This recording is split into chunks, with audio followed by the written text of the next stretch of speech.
aí, pessoal do oitavo ano C, tudo bem? Mais uma aula de geografia aqui, começando no canal.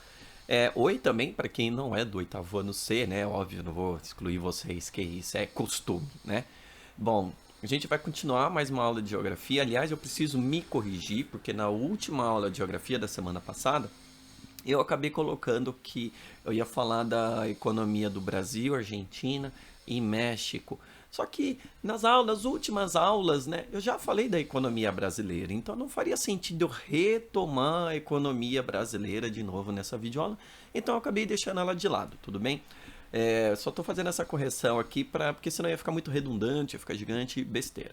Então eu vou falar um pouquinho da economia do México e da economia da Argentina, que junto com o Brasil são os países que têm uma produção, tem uma economia mais que se destaca mais, né, na América Latina, né? Só que antes, recadinhos rápidos, né, e importantes também. Pessoal do oitavo ano C, deixar um comentário aqui no vídeo conta como nota de participação. Alguns de vocês estão só assistindo e não estão comentando. O comentário não precisa ser na hora que o vídeo estreia, pode ser depois, não tem problema nenhum. É justamente por causa disso que eu estou deixando no YouTube, porque dá a oportunidade de vocês assistirem depois, né?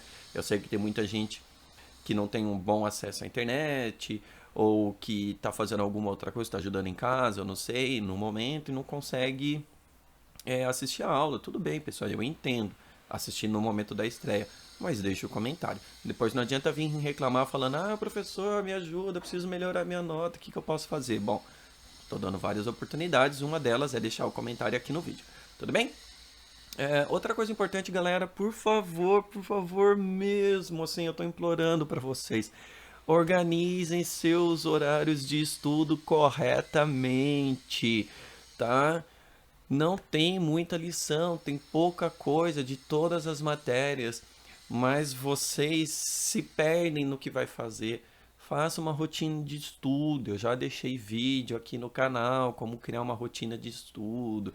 Se organizem mesmo. Vocês vão ver que não tem muita coisa que os professores estão passando. A gente até tá pegando leve e dá para fazer tudo sem deixar acumular. E depois, quando voltar, a gente não sabe como vai ser, como vai voltar, como que vai ser a recuperação e tal. De repente fica muito mais pesado ainda para vocês, somando o que tem a aprender e o que tem que ser recuperado, tá, gente? Então não vamos ficar assim tão à mercê do que vai acontecer. Vamos tentar nos organizar para que quando voltar às aulas presenciais não ficar pesado demais. Tudo bem?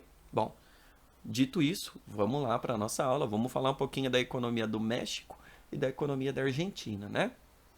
Gente, esse negócio do recado também de organização vale para você que não é meu aluno e está aí sofrendo também. Nossa, os professores estão passando coisas demais. Será que eles estão passando coisas demais? Ou será que você não está se organizando direito? Tem que pensar nisso. Bom, então vamos lá. Gente, outra coisa importante assim, na hora que eu fui gravar essa aula aqui, tava um silêncio sensacional, sabe? Você não ouvia. Tava tão quieto que eu ouvia o meu coração batendo, pra vocês terem uma noção. Aí eu pensei, pô, nossa, vou aproveitar esse silêncio agora e vou gravar a aula, né, de geografia. Eu ia gravar depois, já aproveito já. Foi eu começou a sinfonia das maquitas, a sinfonia das motos, dos carros. Então eu acho que de fundo vocês vão ouvir um barulho de ferro sendo cortado, coisa assim, galera. Infelizmente, vídeo aula, né? A gente tem que lidar com essas coisas. Eu espero, né, que o microfone aqui e o programa de caso, mas às vezes é forte demais até para eles, tá? Bom, então vamos lá. México, né? O México que está lá, né, na divisa com os Estados Unidos.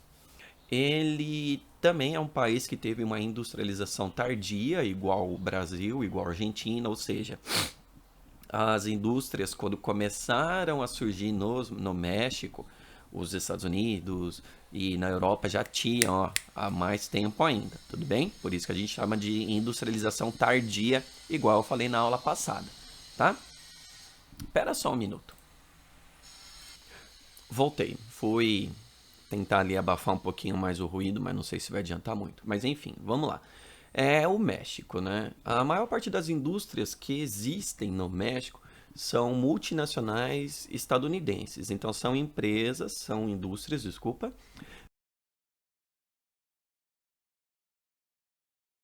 Estados Unidos, mas ela manda a sua indústria para o México, tá? A gente já vou falar por quê. Tá aparecendo aí no slide, mas eu já vou explicar melhor por quê. Tudo bem? O México, ele apresenta muitas riquezas minerais, prata, chumbo, zinco, cobre, petróleo, tá? O México é um produtor de petróleo. Aliás, ele tem uma grande reserva de petróleo e gás natural, que é importante, né? O gás natural a gente utiliza na cozinha, né? No botijão de gás ou gás encanado, em vários tipos de indústrias também utiliza o gás natural, né? Tá? O, o México, principalmente perto dos Estados Unidos, perto da divisa, tem uma grande quantidade de empresas, de indústrias, de produtos eletrônicos, de eletrodomésticos e de automóveis. Eletrodomésticos, galera, é os aparelhos eletrônicos que a gente utiliza na nossa casa. Geladeira, forno micro-ondas, e é mais ou menos isso, tá? Tá? E automóveis. Boa parte dos automóveis utilizados nos Estados Unidos, eles vêm do México, tá? Aliás, ali é uma jogadinha México e Japão, tá? Muitos carros nos Estados Unidos são carros japoneses e muitos também são feitos no México, tá? Bom, lembra que eu falei para vocês que as indústrias nos Estados Unidos mandam, né, suas as indústrias para o México? Por quê? O México ele tem alguma coisa muito parecida com o Brasil, que é assim, a mão de obra é barata. A mão de obra, gente, somos nós, trabalhadores, tá?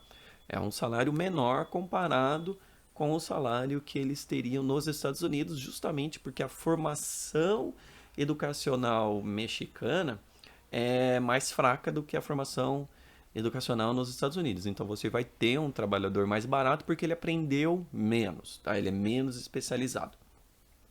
Os impostos também já são baixos e os encargos sociais, os salários, aposentadoria, né, férias, é tudo menor do que nos Estados Unidos. Então isso faz com que as indústrias, né, que precisam de muita gente trabalhando, elas deem preferência a se instalarem no México.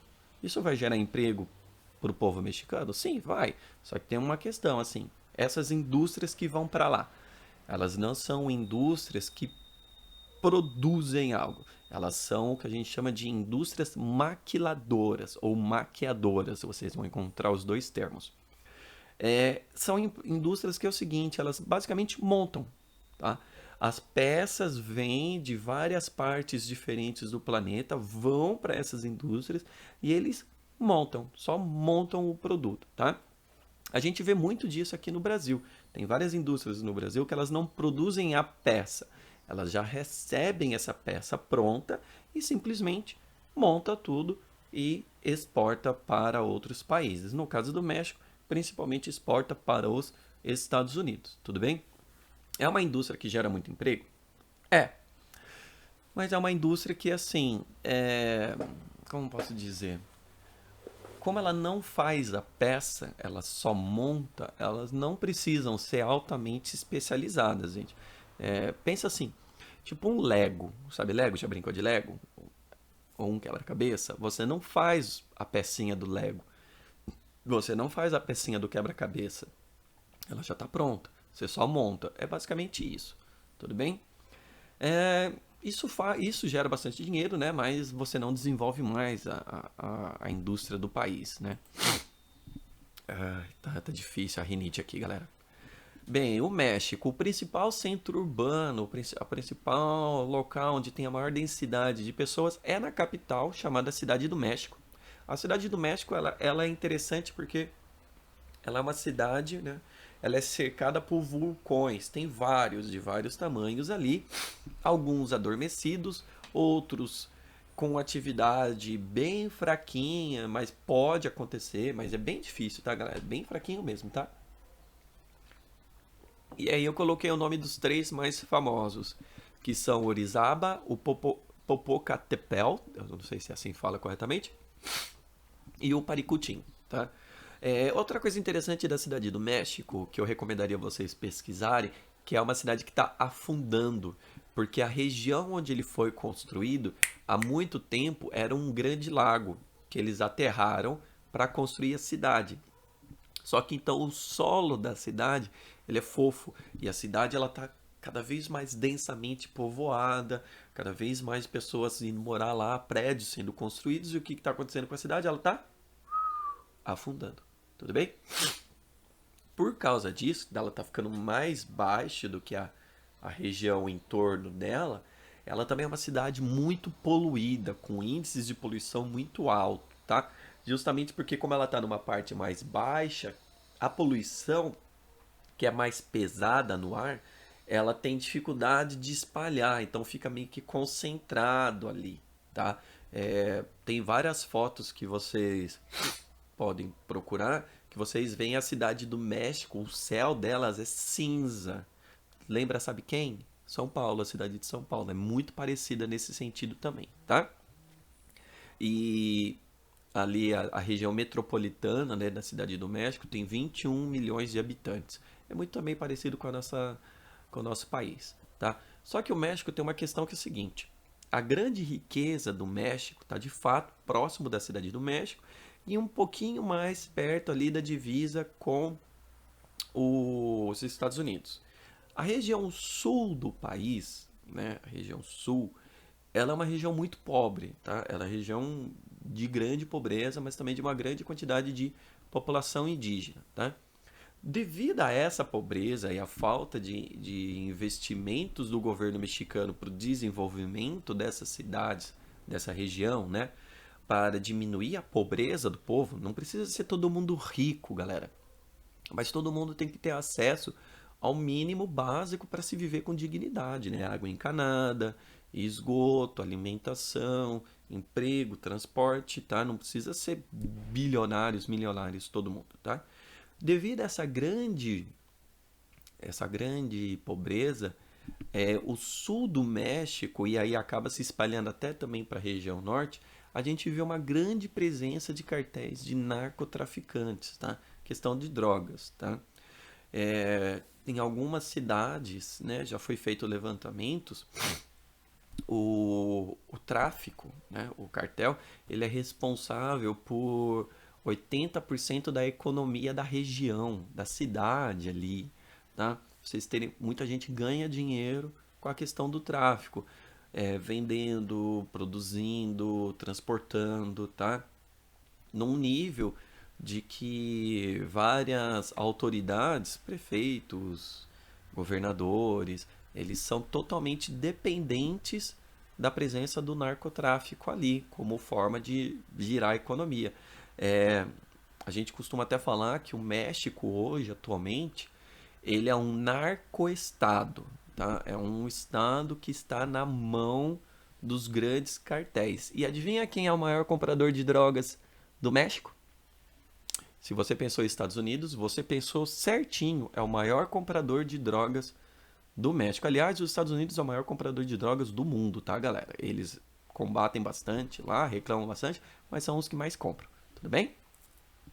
Os estados do sul, por terem os piores indicadores socioeconômicos, também são as áreas mais atuantes de um grupo de guerrilheiros chamado Exército Zapatista de Libertação Nacional, que é justamente um grupo guerrilheiro contra o governo que luta armada mesmo, tá? Luta por melhores condições de vida para o povo indígena e o povo do sul, tá? Eles batem de frente com o governo mesmo, tá? Não há um grande interesse do governo mexicano no desenvolvimento da região sul do país, justamente porque o foco da riqueza está ali mais próximo dos Estados Unidos, na região norte. Então há essa briga, há esse problema lá e é bem forte, tá? Principais produtos agrícolas que a gente vê do México: milho, algodão, café e cana-de-açúcar. E o milho e o feijão, eles são a base de alimentação da população lá, tá? É o alimento básico, tipo aqui no Brasil, que o nosso alimento básico é o arroz e o feijão. No México é o milho e o feijão. Tem vários pratos culinários lá que, que se utilizam desses dois produtos, tá? E eu errei aqui na marcação, mas o turismo também é muito forte na região, tá? O turismo não é um produto agrícola. Eu que marquei errado aqui, não era para estar recuadinho assim. Onde que é forte o turismo no México? Próximo, né, dos litorais, principalmente as cidades de Cancún e Acapulco. Quem assiste Chaves já está acostumado com a cidade de Acapulco, já viu falar, né? Tem, tem os episódios clássicos. E também tem no México as ruínas históricas, né, das civilizações Azteca e Maia. Então também dão dois grandes polos de atração turística. Tudo bem? E aqui tem um mapa mostrando para vocês as principais os espaços econômicos do México, tá? Então a gente vê aqui pela corzinha o que significa cada um, com a legenda, né? Criação de gado, extração de ouro, minerais, criação de bovinos, né? E ovinos, né? Ovelhas e cabras, tudo bem? E vem tudo aqui. É, para quem aí é aluno meu, esse PowerPoint, essa apresentação aqui, ela vai estar disponível lá no Google Sala de Aula para poder ver esse mapinha aqui de forma mais tranquila. Tudo bem? Saindo do México e indo ao sul, para a Argentina, nossos irmãos, o país vizinho do Brasil. Tudo bem? A Argentina e o Brasil também apresentam muitas coisas em comum. Por exemplo, a questão que esses dois países sofreram na mão dos militares. Teve ditadura militar também na Argentina. Enquanto que no Brasil a ditadura militar começou na década de 1960, na Argentina ela começou na década de 1970. E eles fizeram a mesma coisa aqui no Brasil. A gente fechou nossa economia, né? A valorização da produção local em detrimento do de fora. Eles fizeram a mesma coisa também. Quando a ditadura lá acabou, começou um processo de abertura econômica, ou seja, de deixar as indústrias voltarem para o país, né? As indústrias internacionais, multinacionais entrarem na Argentina, tal qual o Brasil. Também começou um processo de privatizações, que é você pegar uma empresa estatal que pertence ao Estado, né? E começou a vender para a iniciativa privada. E em vez de pertencer ao Estado, passa a pertencer a uma pessoa ou um grupo de pessoas.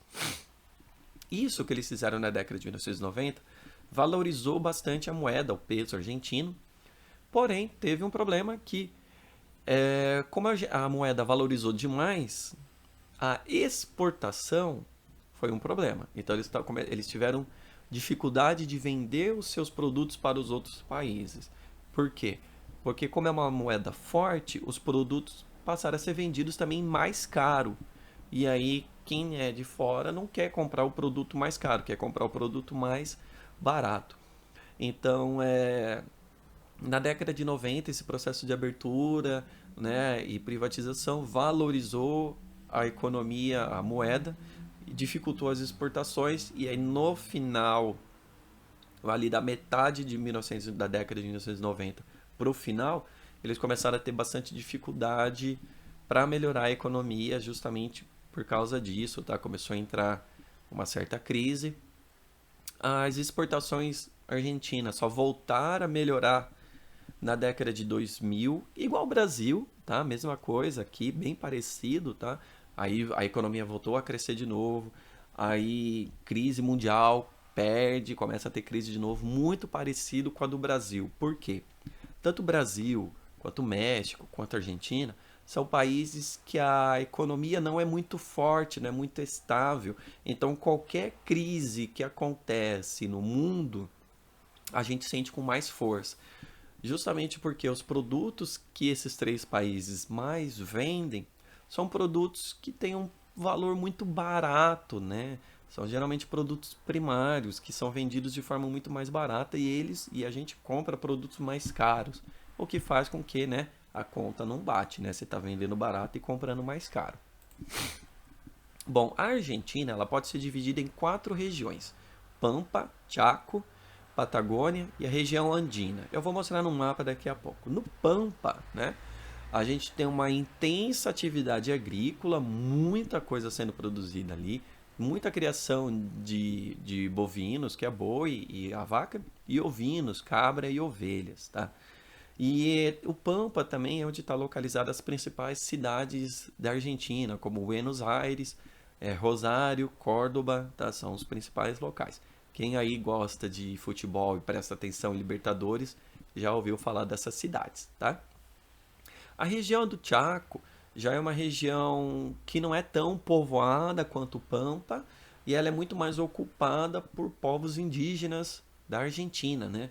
E aí lá eles também têm a criação de bois, plantação de milho, algodão. Só que a diferença é que a pecuária lá ela é extensiva, ou seja, ela é criada com o gado livre pelos pastos, enquanto que no Pampas é uma criação mais intensiva. Os espaços são menores e eles são tratados com muito mais tecnologias. Tudo bem? A região da Patagônia, que é uma região mais ao sul mesmo da Argentina, a gente vai ver grandes propriedades rurais, a produção de petróleo, gás natural, e a Andina, né, que é a oeste, mais próximo ali da Cordilheira dos Andes.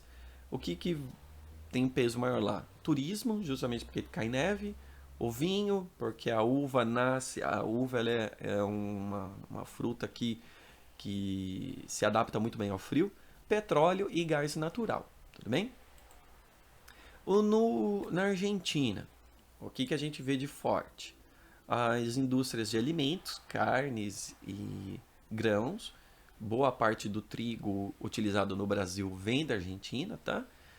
Carne também, tá? Roupa, têxtil, couro, principalmente o couro argentino, é muito bom. A gente também tem um destaque dos setores automobilísticos, muitos carros que a gente tem aqui no Brasil, parte deles foram feitos lá na Argentina, construção civil, metalurgia, né?